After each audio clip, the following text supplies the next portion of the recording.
concordait, mais tout était faux, tout était planifié, tout était manipulé. Un frère qui travaille, un frère dont. J'ai demandé une sœur qui a telle forme, une sœur qui parle comme ci, comme ça. Shalom, shalom, shalom, bonjour, bien-aimé. J'espère que tu vas bien, moi ça va bien par sa grâce. Aujourd'hui, j'ai à cœur de partager avec toi de faire attention à la ruse des Gabaonites. Oui, fais attention à la ruse des Gabaonites. Pendant que tu es dans ta saison d'attente et tu te dis, ah oui, Seigneur, je m'attends à toi. Sache que la même façon que le Seigneur est en train d'apprêter, d'arranger quelqu'un pour conduire vers toi, ou bien quelqu'un vers qui il va te conduire, l'ennemi aussi prépare des choses. La Bible parle de la ruse des Gabaonites dans Josué au chapitre 9. Qui sont les Gabaonites? Les Gabaonites font partie de ces peuples au milieu des Cananéens, donc ces peuples cananéens qui devraient être exterminés par les Israélites pendant qu'ils prennent possession de leur territoire qui est Canaan. Ils font partie de ces personnes qui devraient être complètement éradiquées. Mais quand on lit dans Josué au chapitre 9, à partir du verset 3, la Bible va dire que quand ils ont appris ce que Josué et Israël a fait à Haï et à Jéricho, alors ils ont employé la ruse. Je vais lire rapidement pour nous. Les habitants de Gabon, je lis Josué chapitre 9, le verset 3. Les habitants de Gabon, de leur côté, lorsqu'ils apprirent de quelle manière Josué avait traité Jéricho et Haï, ils eurent recours à la ruse. Oui. Il se mit en route avec des provisions de voyage. Il prit des vieux sacs pour leurs ânes, ainsi que des vieilles outres à vin déchirées et les recousus. Ils portaient à leurs pieds des vieilles sandales raccommodées et sur eux des vieux vêtements.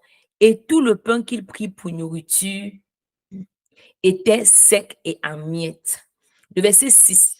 Ils allaient trouver Josué au camp de Gilgal et lui dire, ainsi qu'à tout Israël, nous venons d'un pays très éloigné, Fais maintenant alliance avec nous. Ils vont leur mentir, leur faire croire qu'ils viennent de loin et ils vont prouver par quoi? Par tout ce qu'ils ont masqué là. Au verset 13, ils vont dire, ces outres à vin que nous avons remplies, toutes neuves, les voilà déchirées. Nos vêtements et nos sandales se sont usés à cause de la très grande longueur du trajet. Au verset 14, la Bible dit, les hommes d'Israël acceptaient les provisions des Gabaonites et ne consultaient pas l'Éternel. Au verset 15, Josué fit la paix avec eux et conclut une alliance par laquelle il devrait leur laisser la vie. Et les chefs de l'assemblée leur en fit le serment. La Bible va dire plus tard que quelques jours après, 3 jours après qu'ils aient passé cette alliance, ils vont être en train de se balader, ils vont se rendre compte que mais, ces personnes sont nos voisins. Et quand ils vont leur dire, mais pourquoi avez-vous fait ça? Pourquoi avez-vous usé de la ruse? Ils vont leur faire comprendre, on voulait vivre, nous ne voulions pas mourir. Et le peuple sera fâché contre Josué et les anciens. Mais on va leur dire au verset 19, le verset 19 dit, tous les chefs disent à toute l'assemblée, nous leur avons prêté serment au nom de l'Éternel. Nous ne pouvons pas les toucher. On va les garder en vie à cause de l'alliance. En cette saison que tu es en train de t'attendre au mari, à l'épouse, à l'époux, fais attention à la ruse des Gabaonites. À leur apparence, leurs vieux vêtements, leurs paroles, tout concordait. Donc, les paroles qu'ils avaient et ce qu'ils montraient, ça concordait. Les vieux vêtements, les chaussures usées, le pain émietté. Oui, c'est à cause de la longueur du chemin, les outres percées. Donc, on dit, la parole de sa bouche et ses actions passaient. Tout concordait, mais tout était faux. Tout était planifié, tout était manipulé. Tout était arrangé pour un but précis. Il y a des personnes qui viennent dans nos vies comme ça, que ce soit sur le plan marital ou pas. Il y a des personnes qui sont dans nos vies, c'est calculé, c'est planifié, sont là pour un objectif. Il faut la grâce de Dieu ou l'esprit de discernement pour pouvoir les reconnaître.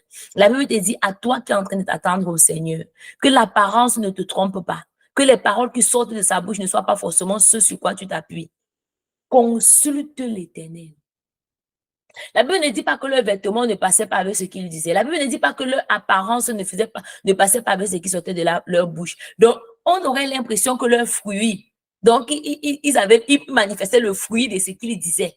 Comme la Bible dit qu'on les reconnaîtra par leurs fruits. Ce qu'ils montraient à l'extérieur faisait croire qu'ils étaient ce qu'ils disaient, mais ils mentaient. Ça veut dire qu'ils ne consultaient pas l'Éternel. Ce qui me plaît beaucoup, quelque part, Paul va dire, je ne connais aucun homme selon la chair. Pour dire, il n'est pas possible de connaître un homme sans avoir consulté celui qui a créé l'homme.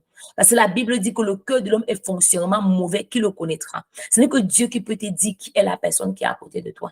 Ce n'est que Dieu qui peut t'aider à reconnaître la personne qui est à côté de toi. En ce moment où le mal est en train de s'accroître sur la terre, ne crois pas que tu es trop sage de marcher dans ta destinée, de vivre sur cette terre sans avoir le Saint-Esprit comme recours, sans avoir une intimité avec Dieu. Ils ont passé une alliance, ils sont entrés dans le mariage, comme plusieurs entrent dans le mariage sans avoir consulté l'Éternel. Donc, j'ai demandé un frère qui est géant, un frère qui a une voiture, je ne sais pas trop, j'ai dit juste les choses comme ça, un frère qui a une maison, un frère qui travaille, un frère dont. J'ai demandé une sœur qui a telle forme, une sœur qui parle comme ci, comme ça. Tout ce que tu crois voir peut coïncider à ce que tu dis que c'est ce que j'attends. Mais ça peut arriver que la personne a juste pas que tu. La personne a juste emballé. La personne te fait croire qu'elle est ce qu'elle n'est pas. La ruse des Gabaonites. Fais très attention.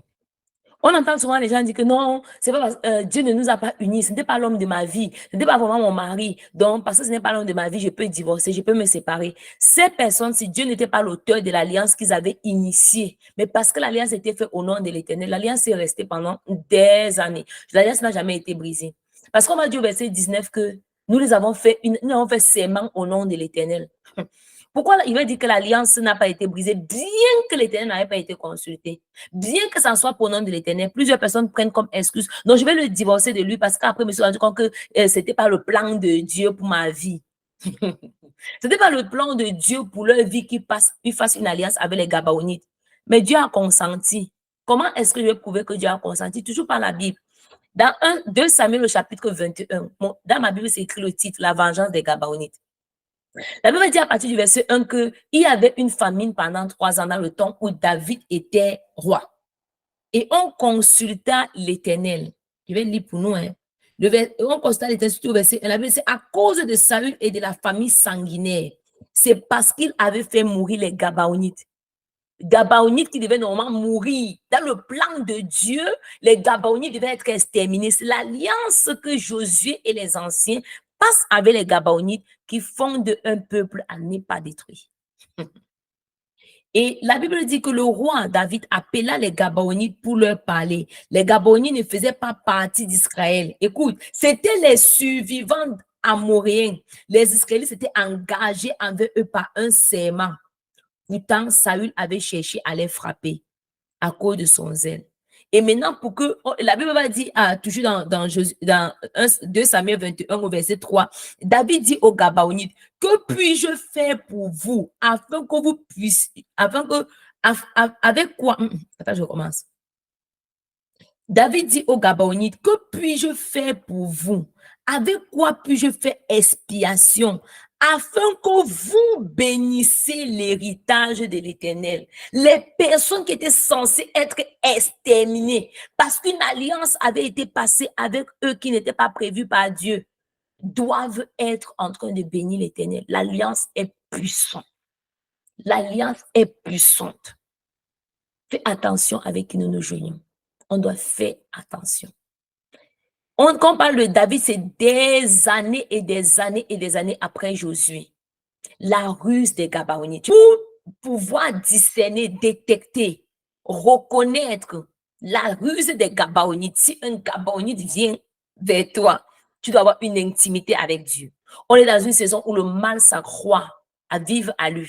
On a besoin de l'esprit de discernement. On doit devoir grandir dans notre intimité avec Dieu. Ce n'est pas possible de naviguer dans notre génération sans une communion avec l'esprit de Dieu. Sois abondamment béni, que le Seigneur Jésus te bénisse abondamment. Si tu es béni parce que c'est pas sur cette page, n'hésite pas à aimer, commenter et partager. Shalom.